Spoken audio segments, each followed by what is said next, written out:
Coming up on show 791, Tesla cuts prices in North America and China of the S, the 3 and the X. Stick around, I'll tell you more.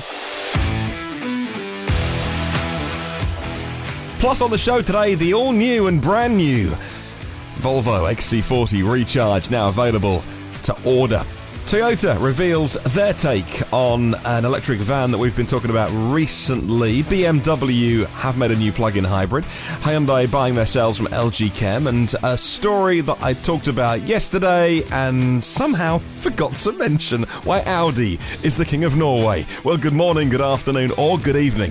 Wherever you're listening in the world, welcome to EV News Daily, the edition for what happened on Wednesday, 27th of May. My name is Martyn Lee, and I go through every EV story so you don't have to. Well, thank you as always to myev.com for helping make this show. In the US, MyEV is the world's first marketplace and totally free as well to help you understand EVs, and when you're ready you can get involved with buying and selling on there as well. It's not like a marketplace. You don't pay them to list your car. It's totally free, right? There's no catch. So check it out at myev.com. Well, Tesla has cut prices in North America on all of its cars except the brand new Model Y, and they've cut prices by up to 6%. The delivery times for certain Model 3s as well has gone down, been reduced from up to 7 weeks as it was before to it's now just 3 to 5 weeks for the standard range plus trim, and 4 to 5 weeks for any of the other Model 3s. Now, similarly, the custom order times for the Model X and S have shifted. They were up to 7 weeks. Now it's 4 to 6 weeks, says CleanTEchnica. And while the price cuts are desirable from a buyer's point of view, it does help Tesla advance its mission of accelerating the world to sustainable energy. These price cuts do show that even Tesla isn't immune to what is happening in the wider macro situation. The demand for cars from all automakers has been affected by the worldwide health crisis. Well, CNBC notes that Elon announced only recently that the price of Tesla's Advanced Driver Assistance System, of course they don't call it ADAS, they call it autopilot.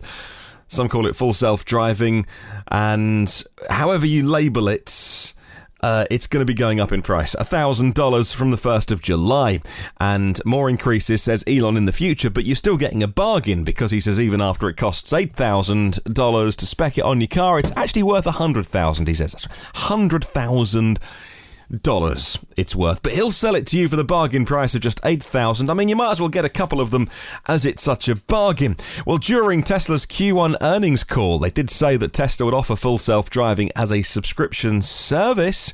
Elon said at the time of the subscription option could be out at the end of the year. That's an option for anybody who would need to do a couple of long journeys a year and would quite happily subscribe to full self-driving for maybe a week or a month at a time, rather than shelling out $8,000 at the beginning of buying your car. And what about all those people who shelled out the money years ago for things which they still haven't been able to use? Some people have bought and sold the car in that time, or it's gone back off of the lease, and they haven't been able to fully utilize all of those self-driving features that were perhaps promised. Well, TechCrunch says the base price of the Model 3 Standard Range Plus is now $37,990. And actually, I should say here that I'm not going to mention the Standard Range Model 3 at the beginning of this price comparison, because it's the $35,000 Model 3, which is battery locked, which you can only get by going into a store or going to them direct and asking specifically for it off menu. If you're ordering on the website, the lowest price base model is now $37,990. That is $2,000 off what the price was before. The biggest cuts, though, were made to Tesla's more expensive and more luxurious vehicles, the Model S and the Model X. Well, the Model S long range now starts from just $74,990. That's a $5,000 decrease overnight. What happens to those people that bought the cars yesterday? I suppose they can cancel and reorder and get the lower price. Maybe Tesla can honour that new price if you just bought. But then again, how far back do you go? Difficult, isn't it, when you make a price change? And the more expensive Model S Performance, as well as the two Model X configurations, had their prices slashed by $5,000 as well. The big three US automakers like Ford, GM, Fiat Chrysler, they're not doing so much that I know of with their prices, but they are looking at other ways to incentivize buying their cars, 0% financing rates and deferred or longer term payment options as well. So what do you think about this story of Tesla reducing prices in the US and China as well? I haven't got the exact Chinese numbers here. That's a job for tomorrow, by the way, but I will go and research that one for Thursday's podcasts. I noticed that Europe was handily left out of any price reductions. All the pricier trims are also cheaper, by the way, in case I wasn't clear. For example, the dual motor all-wheel drive Model 3 now costs $46,990. That's down from $48,990. The performance Model 3, $54,990 from $56,990. So that $2,000 off across the board, $5,000 off for S and X. Model Y, of course, only just on sale. There is no need to start discounting that car, at least not yet. Anyway, the cheapest Tesla Model 3, still though $35,000. If you can, call into Tesla or physically visit a store and order one. Now, the Model Y delivery started in March. Price is unchanged, and I bet they can't wait to start making more of those and delivering them as well to customers who have been waiting in a really long time now for those cars, but no price changes on that. Tesla did also remove any mention online of free supercharging on new S and X orders. Supercharging has come and gone. It was free, unlimited, lifetime supercharging, and then they started to take that off cars which were certified pre-owned cars bought through Tesla. So if you buy an older Tesla privately from an individual or anyone but Tesla, it's baked into the car, you still get it. I suppose they could remove it and say, all right, sue us. I suppose they could do if they wanted. I don't see why they would do that. They will still honour that, by the way, so you get that. But if you do buy a CPO car, there's no guarantee you get that free supercharging. Sometimes they run promotions, other times it stops. Supercharging has come and gone as a lever which Tesla used to pull to get people to buy cars towards the end of the quarter or incentivize people to, to buy cars. It's something that, in terms of the free element, I really dislike. Charging should never be free. We've made this mistake over the years in EV communities of car makers at various times offering free, in inverted commas, charging. Tesla, of course, very famous for offering free supercharging, and it opens them up to abuse as well. It opens superchargers up to people driving 5 minutes down the road from where they live to go supercharge their car because it's free, rather than charging at home. And, from there, if I'm in their shoes and I have free charging and you can supercharge all the time, not necessarily the best thing for the battery, but, well, you know what, it's human nature. We all like something for nothing, don't we? Although you have kind of paid for it in the price of the car, so it's not really for free. But either way, free charging, it's my bugbear. I hate free charging in any way. Charging, you could maybe give away a certain amount of miles or kilowatt hours per year. Maybe there's some sort of way of rewarding loyal customers, or maybe even just attractive pricing per kilowatt hour, but don't make it free. It devalues it to the point of also encouraging abuse as well. But for now, no mention of free supercharging on new Model S and Model X. The next piece of news, if it wasn't for Tesla reducing their prices across the board, this would have easily been the top story. The all-new electric Volvo XC40 Recharge is now available for UK customers to order. The Volvo XC40 Recharge is pure electric, their first all-electric and pure electric car for UK customers to get their hands on. Well, the first of 5 fully electric cars to be launched by Volvo over the next couple of years, the XC40 Recharge. The way that I've spent a fair amount of time actually on Volvo's UK website today, they're billing it as Recharge Pure Electric. I always kind of hate long car names. I like simplicity. I like the Apple way of doing things. I like the Tesla way. If you must bring everything back to Tesla. I do like simplicity in terms of things like that. So I've noticed they've made the name longer. At least maybe the name has always been that long, but I've not noticed, because there is a recharge on the Volvo website already, but it's the plug-in hybrid that's 10 grand cheaper. So this is branded as the Recharge Pure Electric P8. Well, it'll do 249 miles on a single charge, and you're not giving up performance to get that range. It's got 2 motors, all-wheel drive, 408 brake horsepower, 0 to 62 in 4.9 seconds. It's got a frunk. It's good news. It hasn't got an internal combustion engine, so you do get a 30-litre storage compartment up front, and the placement of the batteries under the centre of the car means there's no compromises elsewhere. It will initially be offered, at least in the UK, under one specification. Now, here it's called the R-Design spec. It's available from £53,000. It's not a cheap EV. It's never meant to be a cheap EV. It's a nice, semi-luxurious, but nicely spec'd out Swedish pure electric car.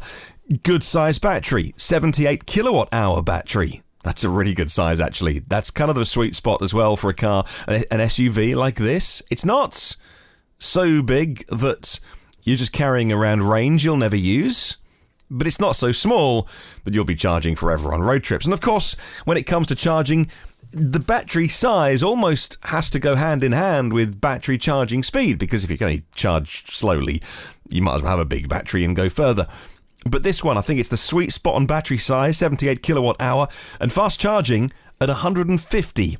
That's really good tech, actually. Well done, Volvo. 150 kilowatt charge speeds. It tows, of course. Any car that's going to be sold in the Nordic countries has to tow. It really does. Norway, Sweden, you got to be towing. 1,500 kilograms towing, although the optional tow bar on the Volvo website today I saw was 1,125 pounds, and that is not a cheap tow bar. It was retractable, so it'll look nice, but that's expensive. And talking of options, I thought I'd run through them, actually, because driver assist systems is £1,500, power seats, £620, parking cameras, 575, the glass roof is 1,000, the wireless phone charger is 175, and, you know, I get that. I found buried in the options list, you can spec it with a heat pump. Look, Volvo, you make cars for cold countries. Just put the heat pump in. It's £575. Even if you have to increase the purchase price by that, don't make it an option, because people won't tick it. Unless you've got a good dealer.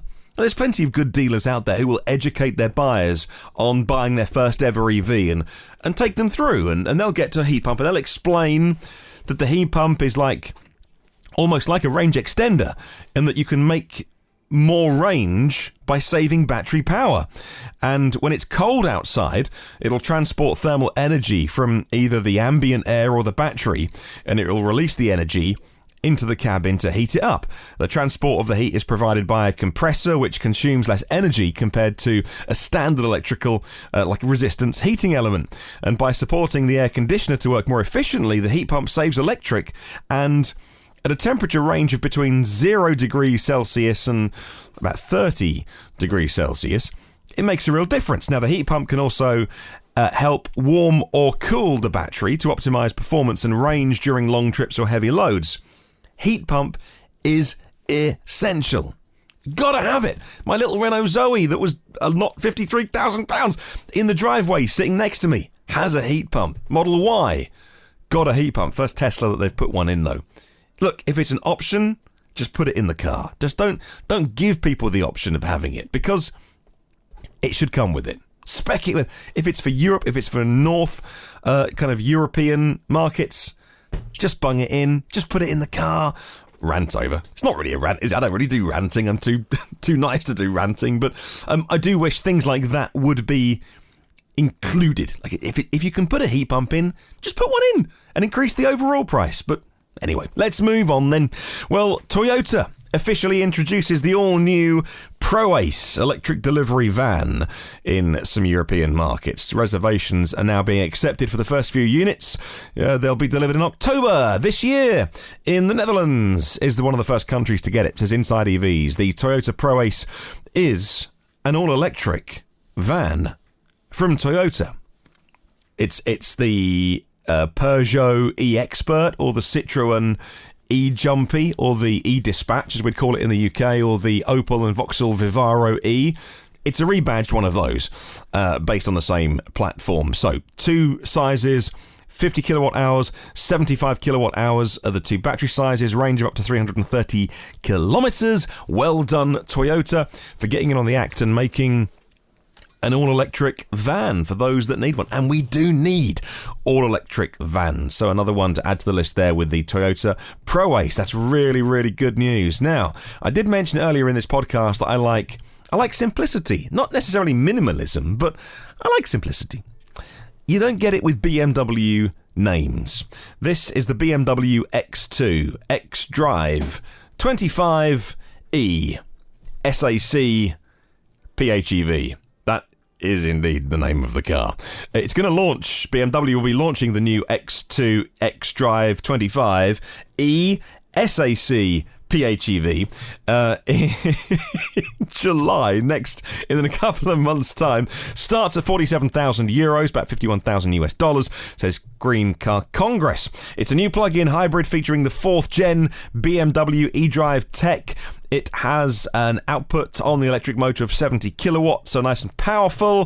10 kilowatt hour motor battery, which will give you about 57 Ks. That's about 35 miles of all electric range. 3-cylinder combustion engine. Brilliant. Nice and efficient little petrol engine. Wouldn't be for me, but I understand why they do this with plug-in hybrids, and the electric motor powers the rear wheels, combustion front wheels, so effectively all-wheel drive. The new BMW X2 xDrive 25e SAV, which stands for Sport Activity Coupe, it's a BMW thing. PHEV is plug-in hybrid. 0 to 60 in 6.8 seconds, so pretty brisk as well. Well, Hyundai, quick bit of battery news. Hyundai have included, along with Kia, the announcement that LG Chem are their new suppliers are for battery cells and their upcoming electric vehicles, they said today, according to a Reuters report. Details of the supply contract at the moment are confidential. LG Chem have declined to comment today. Hyundai said last year it would launch 16 full BEVs by the end of 2025, and we're needing some more batteries to do that. And finally, Audi, with their e-tron, is the new king of Norway. Norway remains one of the most fascinating auto markets in the world, with a 70% plug-in vehicle market share for the first 4 months of the year. There's nothing that even comes close to Norway. And that isn't an overnight figure either. It's been doing it for a long time, says CleanTEchnica. The market leader in Norway, the home of EVs, many would say, is a vehicle that would typically be outside the price range of any working-class family in many countries, but Norway is a very rich country for a start, and also it has the kind of roads where you want a very capable SUV, and the Audi e-tron is the new number one EV for Norway. Number one spot so far this year, says CleanTEchnica, and it's been number one for many months. The Volkswagen Golf is solidly second at a 6% market share. After that, it goes the Leaf, the Kona, the Outlander, which is a plug-in hybrid, then Tesla's Model 3, then the Zoe, then the BMW i3, and a bunch of plug-in hybrids. And congratulations to the Audi e-tron for reigning in Norway. Right, question of the week this week. So, I'm asking you what your desired specs are for an electric pickup truck. Next year really will be the year of electric pickups. So, what do you want to see? Things like range, utility, seats, performance, speed, charging, anything really. I don't really mind. Just what do you want to see from all electric pickup trucks? Let me know. My email is hello@evnewsdaily.com, or leave a comment on the YouTube show.